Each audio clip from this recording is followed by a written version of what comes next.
Welcome to Brussels. Welcome to my home. 543, hari kelima di kota keempat, negara ketiga. Maraton Eropa kali ini aku tiba di Brussels, negara Belgium. Waktu kita di sini juga nggak panjang, kurang dari 24 jam. Tapi karena aku sesayang itu sama kalian, serius, aku mau ajak kamu ke spot wisata paling famous di kota ini. Awan putih bagi kapas di angkasa. Jangan lepas genggaman aku ya.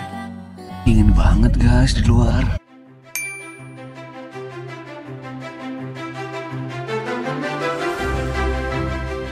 Brussels Royal Palace adalah spot nomor 1 di list itinerary-ku. Sang raja sudah tidak menempati istana ini dan pindah ke Castle of Laeken. Tapi palace ini masih berfungsi sebagai kantor administrasi kerajaan, juga tempat raja menerima tamu kenegaraan.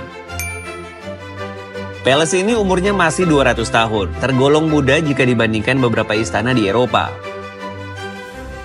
Dibangun di tahun 1820 di bawah pemerintahan Raja William.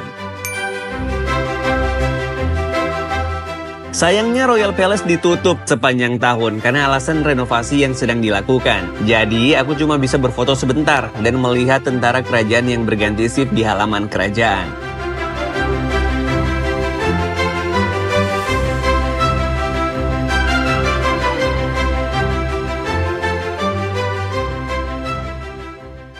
Di pusat kota Brussels sekarang lagi banyak banget perbaikan, restorasi jalan, restorasi bangunan. Jadi lumayan macet jalan ya. Langkah kaki aku lanjutkan menuju sebuah taman, The Monde Art Garden. Kalau kalian berjalan dari arah The Royal Palace menuju taman ini, kalian sebaiknya berhenti sejenak di ketinggian, biar bisa melihat view tanpa halangan ke garden ini. Tiap angle-nya taman ini terlihat cantik dan fotogenik. Cocok rasanya buat jadi spot foto prewedding. Kali aja kan bisa jadi inspirasi.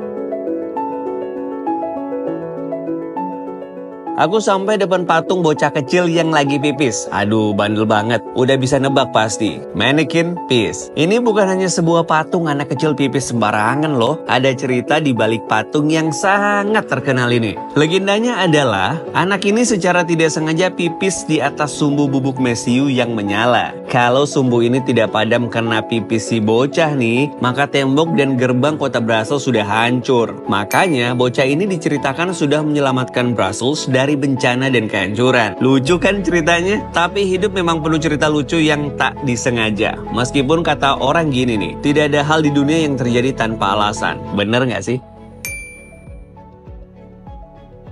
Sekarang aku lagi ada di Town Hall. Ini penting banget untuk dikunjungi. Setiap traveler yang ke negara Belgium, khususnya kota Brussels, ini wajib kesini nih. Town Hall jadi pusat pemerintahan wali kota di Brussels. Kantor balai kota menjadi kiblat utama di Town Hall. Bangunannya bergaya gotik dengan menara menjulang mencapai 96 meter. Sambil nikmatin suasana Town Hall, ada beberapa fakta yang perlu kamu tahu tentang negara Belgia. Orang Belgia menguasai 3 bahasa sekaligus, Belanda, Prancis, dan juga Jerman, karena posisi negaranya diapit 3 negara tadi. Pasti banyak orang sudah mengenal coklat Belgia, tapi ternyata nih, Belgia jadi pusat berlian dunia sejak tahun 1447.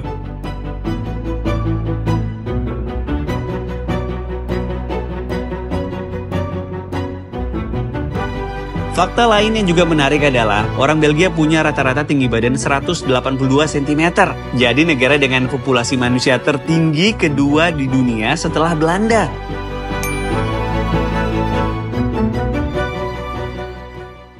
Aku lagi berteduh di bawah salah satu bangunan yang ada di Town Hall.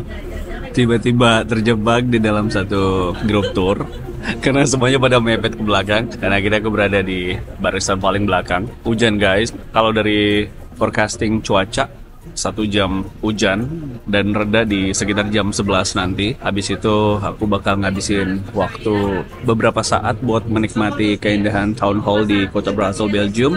Dan lanjut kemana lagi? Stay tune.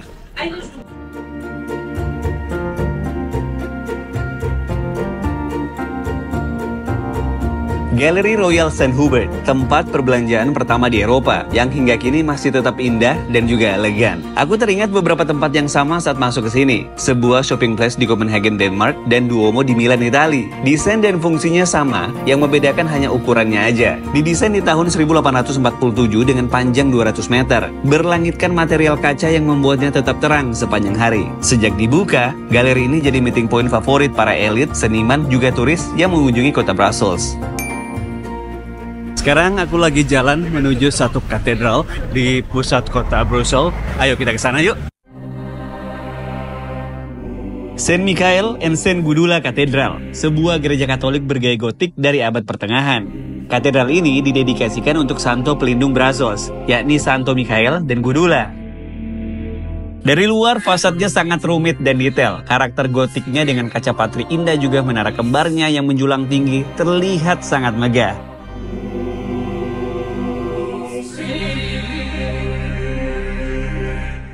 Interiornya tidak kalah menakjubkan. Pilar kokoh dan langit-langit yang tinggi, ditambah patung dan lukisan, menambah keindahan interior katedral ini.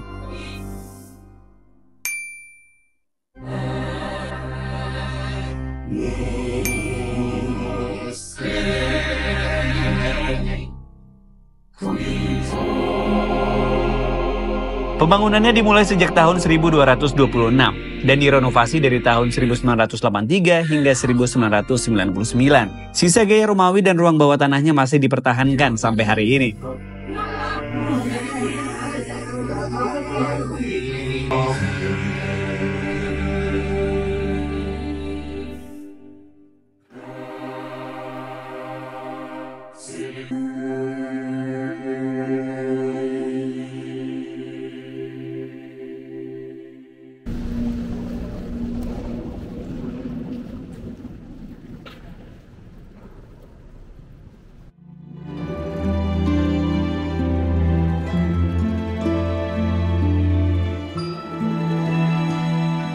Katedral ini mula-mula dibangun untuk menyambut para peziarah Katolik, dan di tahun 1884, statusnya kemudian menjadi katedral utama bagi Uskup Agung Brussels.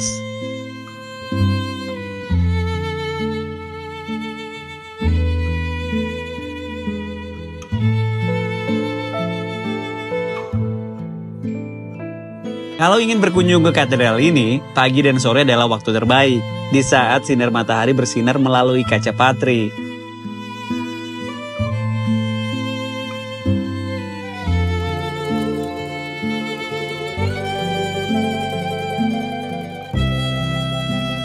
Pengunjung bebas masuk tanpa ada biaya, asal tetap tenang dan hening ya.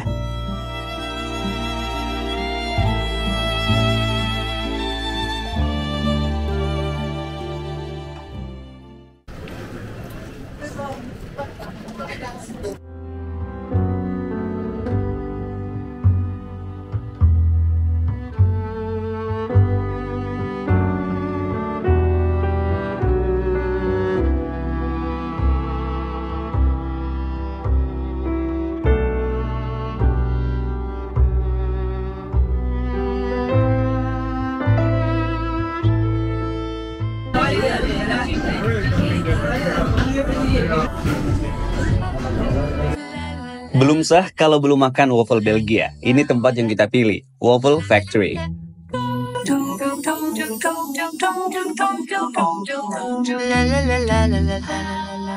Kalau mau dengerin saran aku, cari yang lebih tradisional aja, biar lebih otentik rasanya.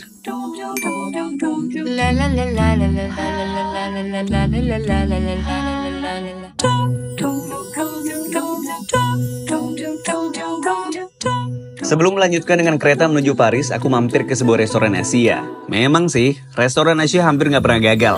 Dan kalian tahu, restoran Asia hampir tidak pernah sepi di jam-jam makan.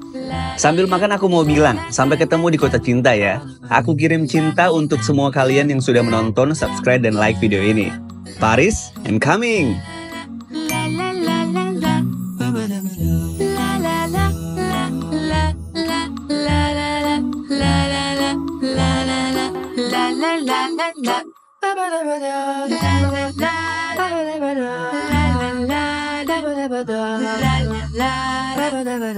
La la la la